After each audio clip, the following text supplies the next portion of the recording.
¿Cómo decir hola en náhuatl? Pues cabe recalcar que el náhuatl no es un idioma estandarizado, por lo que cada variante del náhuatl tiene su propia traducción del hola. Así que aquí te va cómo se dice hola en las diferentes variantes del náhuatl. En Tlaxcala se dice Mixtonaltitzino, hola. En Sierra Negra se dice Nolti. En Guerrero se dice Nextilich.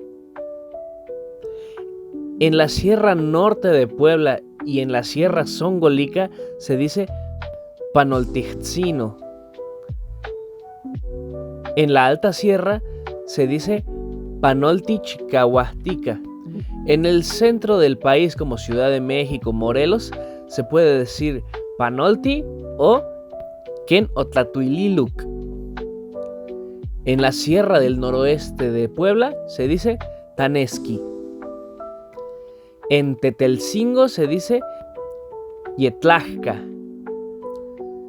En Sierra Norte se dice Tzinon.